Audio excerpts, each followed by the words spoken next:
Who gave coalition forces in Libya the right to eliminate Gaddafi? Well, that's the question Vladimir Putin's been asking during an official visit to Denmark. The Russian premier also said NATO has effectively joined one of the warring sides in the conflict, and more responsible action should be taken instead. RT's Daniel Bushell joins us now live for this in Brussels. Daniel, so the Russian Prime Minister has effectively lashed out on the operation there in Libya. Yes, he's made the speech in Denmark and he was very angry. He says that Gaddafi is not the best person in the world. Sure, he's made many mistakes, done many bad things, but that does not give the coalition the right to bomb indiscriminately. His words were that they are bombing Gaddafi's palaces in Tripoli every night. Now, coalition said that their plan was not to get rid of Gaddafi. So his question was, Mr. Putin's question was, why are the coalition forces obviously making this effort to go after Colonel Gaddafi himself? Now, we also heard that the experts here in Brussels have confirmed that there is bombing going on by the coalition forces, which is not being covered by the media here in the European Union. Mr. Putin added that oil was a key interest for the Western powers, for the European powers who have gone into Libya, that they want to get rid of Gaddafi and install people who are more favourable to the European Union so that European companies can control the oil reserves. Let's have a listen to exactly what Mr. Putin had to say. The coalition said destroying Gaddafi was not their goal. Then why bomb his palaces? Now some officials have claimed that eliminating him was in fact their goal.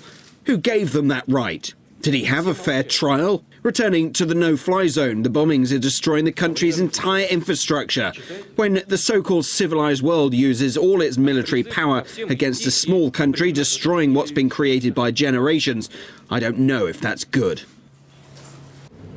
Mr. Putin said that they have to give the Libyan people time to sort out their own problems, and there's really double standards here, he added. There are several other parts of the region in the Middle East and North Africa which is facing pretty much civil war situations, but which the West is either ignoring or not really paying the same amount of attention to.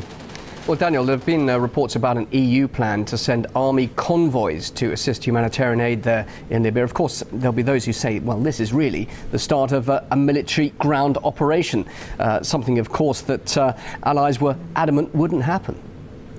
Yeah, absolutely. I heard these rumours for the first time a few weeks ago that the EU plans to send up to 1,000 troops under the guise of so-called humanitarian aid. Russia fears that this will be used to plan an invasion and to carry out an invasion of Libya on the pretext of supporting humanitarian aid to the Libyan people. The draft plan is called EU4 Libya. It's supported by the 27 member states of the European Union, prepared by them, and it provides for ground troops, in fact, to be deployed by the Western coalition. In the port city of Misrata, which is currently under siege by forces loyal to Muammar Gaddafi. Here in Brussels, Michael Mann, the chief spokesman to the European Union High Representative Catherine Ashton, said that they would only send up to 1,000 troops, and the troops would only be used if they came under attack. Otherwise, they would only defend aid. Now, Russia has said that it will only support another UN resolution if it explicitly says